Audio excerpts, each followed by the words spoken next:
The ascent to the Pleroma is the ultimate eschatological fulfillment for those who receive the divine name.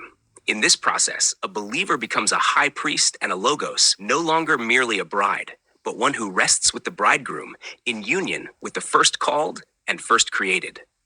This transformation is reflected in both the Book of Enoch and the excerpts from the Works of Theodotus, where the granting of the divine name is a crucial step in passing through the barriers of creation and entering into the fullness of divine reality.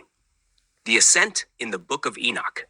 In 1 Enoch 14, Enoch experiences an ascent into heaven, guided by celestial forces. Behold, in the vision clouds invited me, and a mist summoned me, and the course of the stars and the lightnings sped and hastened me, and the winds in the vision caused me to fly and lifted me upward and bore me into heaven. Enoch 14:8-9. This visionary ascent brings Enoch to a structure built of fire and crystal, where he beholds the throne of God, surrounded by streams of fire and attended by countless angelic beings. The language here suggests an entrance into the higher realms beyond material existence, where only those sanctified can approach. The defining moment of Enoch's transformation occurs when the Lord called me with his own mouth and said to me, "Come hither, Enoch, and hear my word." 1 Enoch 14:24. This calling by the name of God mirrors the reception of the divine name in Valentinian thought, where being named by God signifies the believer's transition into divine existence. Enoch, by receiving the divine call, is granted entry into the higher reality, which foreshadows the eschatological entrance into the Pleroma. The divine name as the key to the Pleroma in Theodotus. Theodotus presents a Valentinian understanding of ascent, where baptism and the divine name serve as the means of passing through the cosmic barriers into the Pleroma. He explains that those who are baptized receive the same name that the angels possess. Now they say, those who are baptized for us, the dead, are the angels who are baptized for us, in order that when we too have the name, we may not be hindered and kept back by the limit and the cross from entering the Pleroma. Theodotus, Excerpts 22. Here, baptism is not merely an earthly ritual, but an esoteric initiation, aligning the believer with the redeemed angels. Just as Enoch is summoned into the divine presence, those who receive the divine name are recognized by the celestial powers and granted passage beyond the barriers of the created order. The passage through the second veil is symbolic of the transition from the material world into the spiritual domain. The high priest in the earthly temple was a figure of this process. The priest, on entering within the second veil, removed the plate at the altar of incense and entered himself in silence with the name engraved upon his heart. Theodotus, Excerpts 27. This reflects the process by which the believer, purified and enlightened, enters into the highest realms. The divine name is the seal that allows for this passage, ensuring that the one who bears it is recognized as belonging to the Pleroma.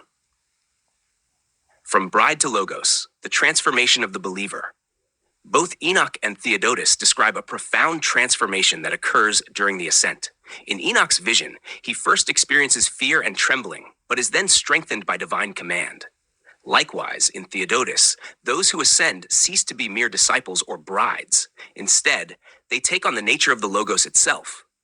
It is no longer a bride, but has become a logos and rests with the bridegroom together with the first called and first created. Theodotus, Excerpt 27. This marks a transition from receptivity to active participation in divine reality. The believer does not merely receive revelation, but becomes one with the logos, sharing in the divine function of manifestation and order. This transformation parallels Jesus' own role, as Theodotus explains.